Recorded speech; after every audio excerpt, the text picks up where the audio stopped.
I'm Bill Schultz, historical writer here at the Medical College of Wisconsin, and I have with me today John Bjork, class of 1971. John, welcome. Thank you, Bill. Glad to be here. Super. Answer your questions. That's right. They're tough questions, John. First Okay. of all, let me start off by asking you, tell me about your background. Where are you from? Where am I from? How far back do you want me to go? Hey, why don't you go back to where you grew up and through high school and college? Okay.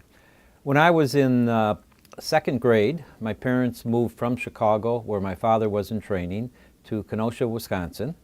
In Kenosha, I went to St. Mark's Grade School, went to St. Joseph High School, and then after high school, I was at Marquette University, Medical College of Wisconsin, took a internship in Denver at St. Joseph Hospital, took 2 years of medical residency at Tucson Medical Education Program, which incorporated Tucson Medical Center, which was a private hospital. It also incorporated Pima County, which was their county hospital in Tucson. And I actually had about 3 to 4 months rotation at the University of Arizona Medical School. After that, I was accepted in my fellowship in gastroenterology at the Medical College of Wisconsin. Good. Since then, I have been in private practice at St. Luke's in West Allis until a year and a half ago when I joined the staff at the Medical College Good. of Wisconsin. And you know, we'll go back to a lot of those things. I did want to ask you, did you do your undergrad at Marquette? Yes, I did. Okay, good. So, like many, Marquette, right to the Marquette University School of Medicine. In your case, what I want to ask. Are you talking about when I applied to medical school? It was Marquette University School of Medicine. Right, you're the group that got all three. And then it was Marquette School of Medicine for maybe 2 years? 3 years. 3 years? I'm not positive. The year we graduated, the name was changed to the Medical College of Wisconsin, and our diploma is the first diploma, 1971, which says Medical College of Wisconsin. You know, the one thing is, and I know your dad was a physician. Yes. What was that your impetus to wanting to become a doctor, or was there something else in your growing up years that caused you to want to become a physician? Well, it's probably kind of in your genes and in your environment. Obviously, my father was a radiologist in Kenosha, and he had been there as a radiologist ever since I was in second grade. So I was affiliated with numerous physicians, and it's somebody I looked up to, and I thought I could be of service by being a physician. So it's something I kind of always wanted in the back of my mind. And actually, the reason I said genetics is my brother's also a physician. Well, I know your brother's a class of 1983. Yes, and he's a pathologist in Kenosha. Oh, great. I never practiced in Kenosha, but my brother stayed in Kenosha. Mm-hmm. At the time you were at Marquette School of Medicine, the medical college, did you know what was going on? I mean, first of all, Marquette severed its ties from from Marquette with the medical school, and then private with the Marquette name, and then the name change.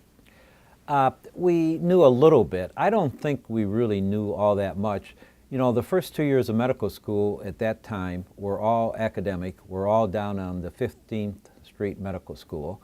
So we spent all our time there. We spent all day in class, and then at night we were supposed to go home and read and study.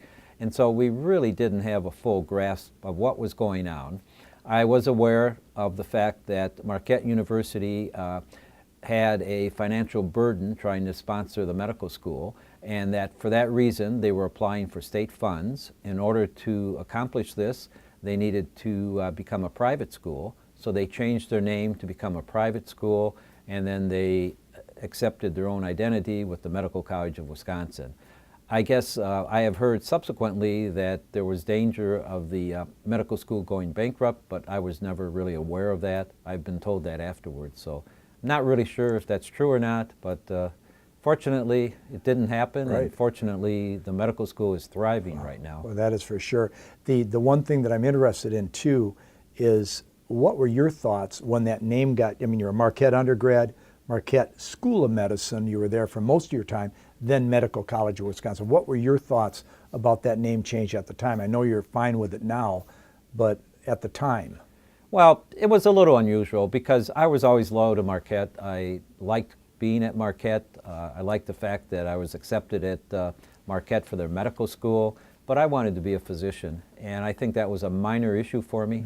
I wasn't really that concerned about it. I thought, well, at least I'm now a physician, and you know, I went on to my postgraduate training, and it really was not an issue. I guess for some of my classmates it has been and remains an issue, but for me it's not really an issue.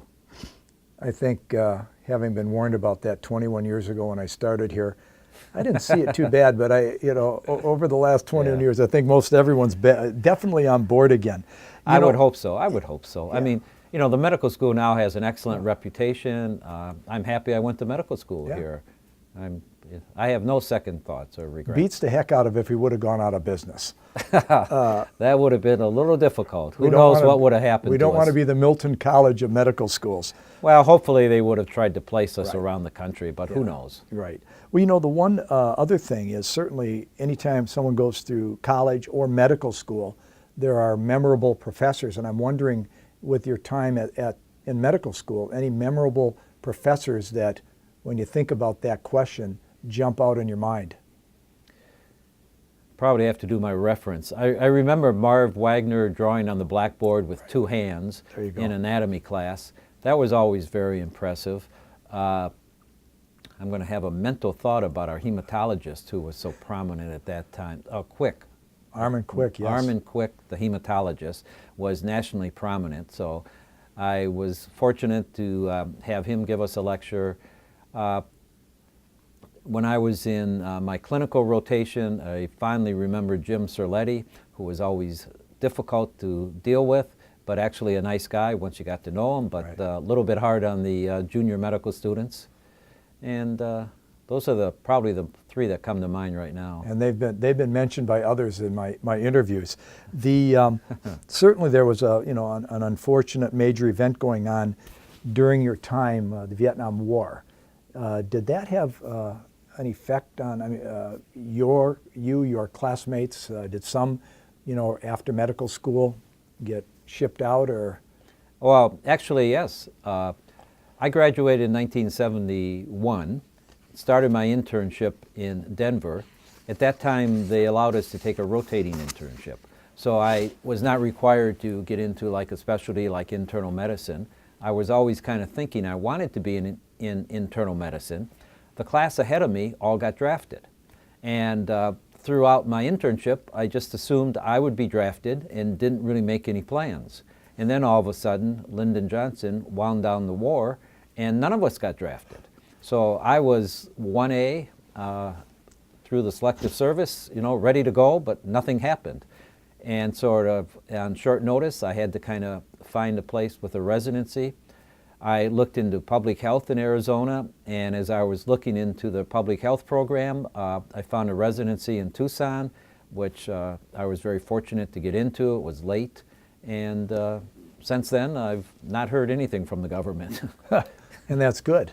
I guess so. That's good. I was 1A for a long time and always assumed, I think it's 35 when they stop drafting you if you've had deferments or something like that. So I don't know. All I remember was getting a number, and I think my number was like mid-range, 180, 190, and it was that late period when I was in college. So yeah, it was interesting. Well, if he had not have wound down the war, our whole class would have been drafted because, as I said, everybody ahead of me was going to Vietnam or going somewhere, being drafted as a physician. And yesterday, interviewing Jane Newman, class of 70, she mentioned just that fact, that most of the men got drafted, but the 4 or 5 women obviously did. Well, that's the year I was talking about because I was 1 year after her. Right.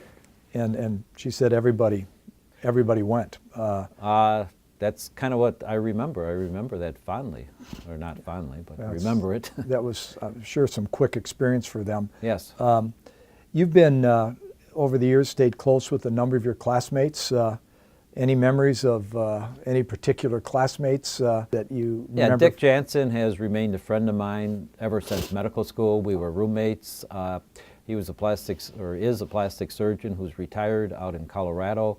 We still send each other Christmas gifts and letters. I see Jerry Hansen, the pathologist, quite frequently. The other people I see at the reunion, so there's a whole handful of people that I look forward to seeing at the reunions, but I'm not in daily contact with. Yeah. Jerry Hansen and Dick Jansen I'm in more frequent contact with. Well, that's good. It's tough to spend 4 years with a group and not develop Sure. some good Sure. friendships. You mentioned, your quick and fortunate trip down to Tucson to do your residency. Yes. Was that in internal medicine?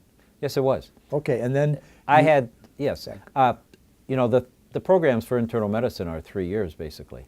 And I took a rotating internship, but since I was interested in medicine, I took my 8 months of medicine, so that qualified as if I was, in a residency program for the first year.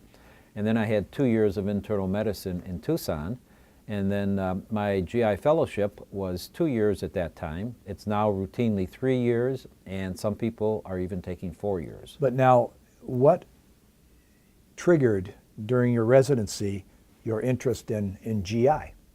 Well, internal medicine is all-encompassing and kind of difficult because your medical knowledge has to be extensive. So I was thinking it would be kind of nice to get into some specialty where you would deal with a limited number of subjects and go into depth in more limited subjects. As I was in Tucson, gastroenterology was becoming quite prominent. Prior to that, the endoscopic procedures were not performed. Gastroenterology was more secretory type testing and not the endoscopic clinical procedures. I had several rotations with gastroenterologists, and I thought it was really neat playing with the endoscopes. The images on the screen were fun, and I really was attracted to it. I used to be interested in photography, and I never played much for video games, but I love the images, and I love taking care of people doing the endoscopic procedures. And that was kind of the driving force. And you ended up sort of in a golden era of GI here in Milwaukee, because I've not interviewed, but I've seen the interviews of both Walt Hogan and Joe Geenan. Yes. And you had Dr. Sorgel. So you had some real giants that were involved with the program when you were here for your fellowship, weren't they? Oh, sure. Dr. Sorgel was chief. I was his fellow. So I was expected to do research with Dr. Sorgel, which I was able to survive for 2 years doing that. Doctors Hogan and Geenan were very prominent in endoscopy at that time. They ran annual endoscopic courses. They asked the fellows to participate in those courses, which I did, obviously. And then afterwards, for probably 10 or 15 years, they continued to run their endoscopic courses, and I would be invited back to give lectures at their courses. So we were probably one of the half dozen prominent medical centers in endoscopic work at that time. Well, having knowing Joe Geenan well, knowing Walt Hogan even better, there had to have been a few good stories from your time in your fellowship with guys like that, and Dr. Sorgel, who I've heard stories about. Well, with Joe Geenan, the best stories are when we were doing the ERCPs. At that time, they did not have the computerized images on the screen. It was not the video, the digital that it is today. It was fiber optic. That means that your eye had to go on the endoscope. Well, in order to see, they put an attachment on the endoscope. And unfortunately, the attachment would be like a focal length in photography. It would cut down the amount of light. So as we're doing ERCPs, Joe would leave the teaching attachment on for about 30 seconds or whatever his tolerance was at that time. And then he would say, I can't see the papilla, I'm taking off the teaching attachment. So I would be there as the fellow attempting to learn how to cannulate by not being able to see anything. And watching Joe and standing there, and then eventually you'd see images on the radiograph where Ed Stewart would be interpreting those images. So working with Joe, trying to learn ERCPs was a little difficult because of the technology and the fact that he did not want the teaching attachment on the scope. At that time when we did colonoscopies, we used fluoroscopy a lot because the instruments were larger in diameter. They were not as flexible. They were more difficult, so the exams were difficult. And we were in the learning curve, so we weren't really sure where we were in the colon. We weren't sure if we were making loops, so we were always turning on the x-ray machine to try to figure out where we were. If we would do 2 colonoscopies in an afternoon, that would take us till after 5 o'clock, and it would be a terribly long day, whereas now we're expected to do the procedures in about 30 minutes or so. So it's radically different than it was then. And Walt is a great guy to work with, and I have maintained my friendship with him throughout the years. And he's still in the clinics with me now at the medical college. So I see him once or twice a week in the clinics when I work. That's got to be great. Yeah, You know, excellent. we obviously know he's got a phenomenal sense of humor. Yes, he does. I've seen him not in his work situation. Just as funny in his work situation? Yes. Okay. Yes, he is. Yes, he is. And he really attracts people to him. He does. Yes, yes. I've never met anybody that did not like him. He seems to know everybody by their first name. He attracts everybody to him. Konrad Sergel was the typical rigid German type individual, and you had to be very exact working with him. But fortunately, he must have liked me because I survived working with him. And we were supposed to rotate through the VA, and Konrad never sent me to the VA. And the other guys would ask me, well, when are you going to the VA? And I'd say, I don't know. You have to ask Dr. Sergel. I do what he tells me. Right. And I finished my fellowship and never set foot in the VA. And we also had Raj Varma as the hepatologist. And he had trained with Sheila Sherlock, I should say, over in England. And she was the most prominent hepatologist at that time. She had written the textbook on hepatology. And so Raj came back fresh from training with her and was our hepatologist. So we had the complete package. We had an excellent fellowship. And that was called the whole kind of the Milwaukee group? Yes. Yeah. They used that for a lot of their manometry. They were pioneers in manometry, and for years, and even now once in a while at conferences, there's reference to the Milwaukee group. Wow. And that's going back into the 70s and 80s, basically, is what they're talking about. Yeah. Well, tell me about your career. You finished up with your fellowship, and I know you were in private practice for most of your career. Can you tell me a little bit about your career? practice? Sure. Yeah. I finished up my fellowship. There were very few gastroenterologists. I kind of wanted to stay in the Milwaukee area, and I looked around in Sheboygan and throughout Milwaukee. It didn't seem like there was a lot of good opportunities to be a solo gastroenterologist in Milwaukee, because there was only one, and he went to like all the hospitals in the city. So I initially joined the Clinic of Internal Medicine, which no longer exists. But anyway, I was there for 2.5 years and got well established at St. Luke's and West Dallas Memorial Hospital.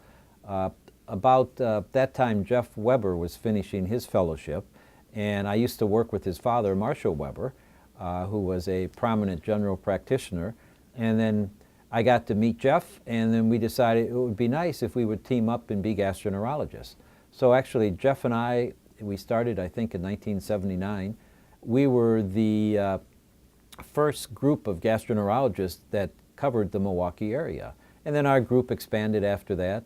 I ended up being in private practice for 35 years. And then I wanted to retire and slow down, which I didn't have that opportunity with the group I was with.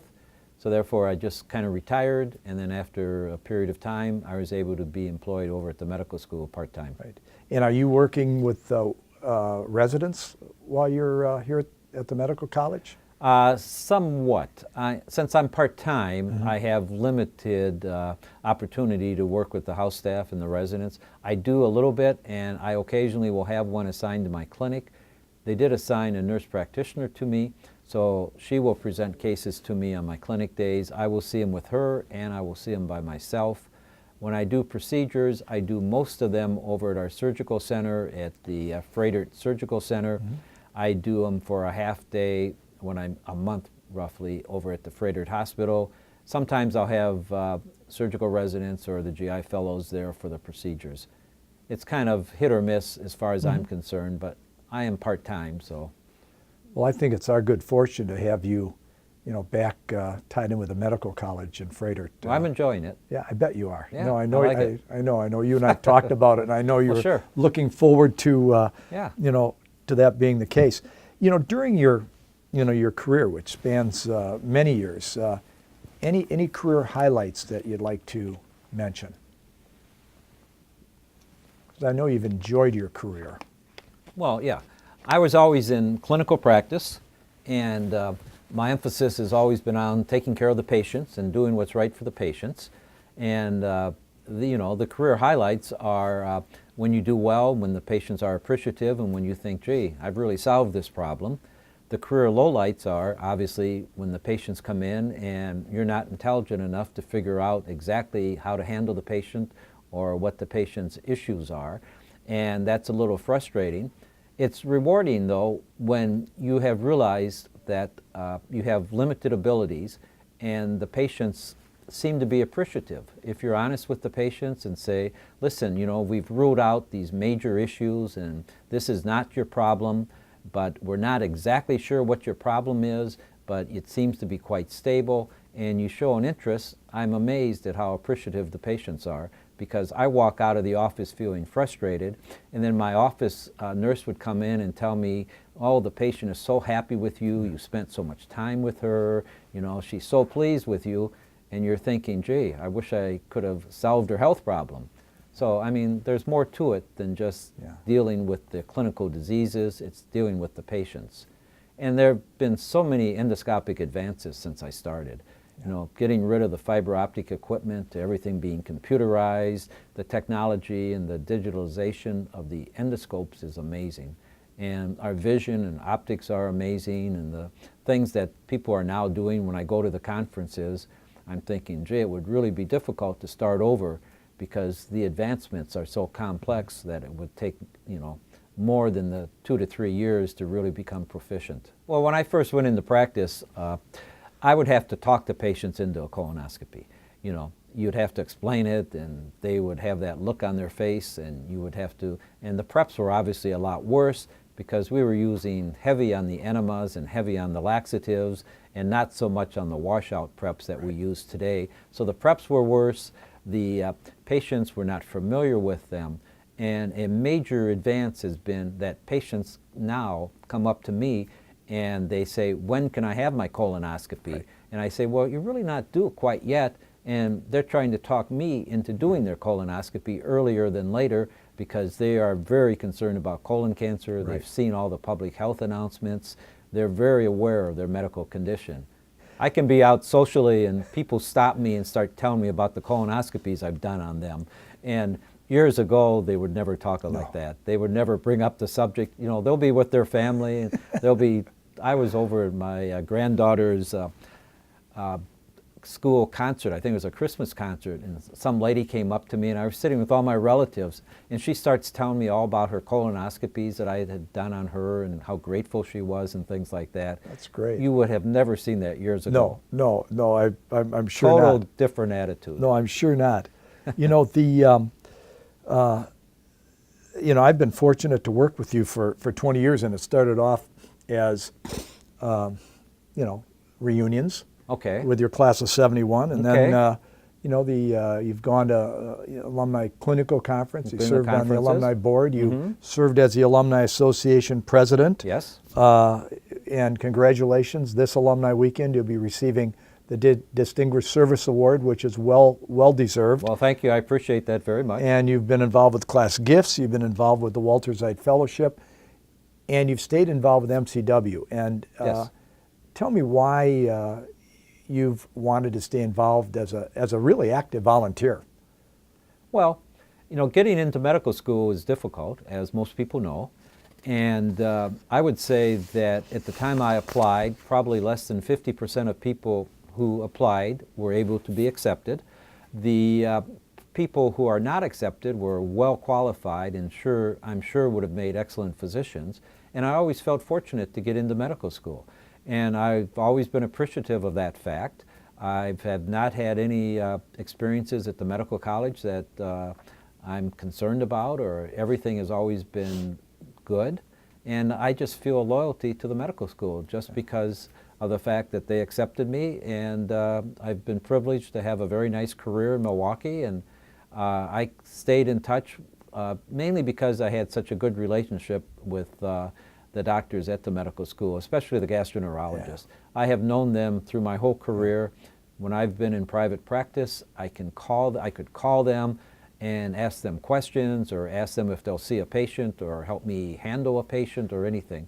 So I've always had a very good relationship, and I've always thought that when I retire, it would be very nice to kind of have a second career and finish out my career over at the medical school. You know, it's I know 3 alumni well that have done just what you've done. Bill Listwan, Jim Algiers, and yourself, and each of you have just loved the fact that the career was able to end, you know, here at the the medical school, and that's great. And hopefully not for a while. Not for a while. Maybe you'll be around when I need my next colonoscopy. Well, sure, I'm doing those. You know, one other thing I wanted to ask. I mean, you graduated from medical school in 1971. We're 45 years later now. What do you see as the big differences in medical education from your time to now? And you're still involved, so you have a good seat to answer that from. Well, medical education was pretty rigid when I went, as far as the academics and the biochemistries and the anatomy and things like that. They were separated and rigid, and you had a PhD teaching you who sometimes we felt didn't really like the medical students. Now it's all kind of integrated into clinical and academic, running throughout the 4 years of medical school. They try to give you more of the physiology of the entire body instead of just isolated facts that we had. So, and then our clinical years were just 100% clinical. We had very little academic teachings during the clinical years. So I think they've rounded out the program, and hopefully they've made it more relevant to people. You know, medical knowledge turns over, like they say, every 5 years. Yeah. And so, you know, after you've been out of medical school for 5 or 10 years, you hardly remember anything you learned in medical school, and you have to use that as a background and base your knowledge on what is going on now, not what you learned in medical school. Good. And so much of it, you know, depending on what you specialize in, isn't that relevant. Yeah.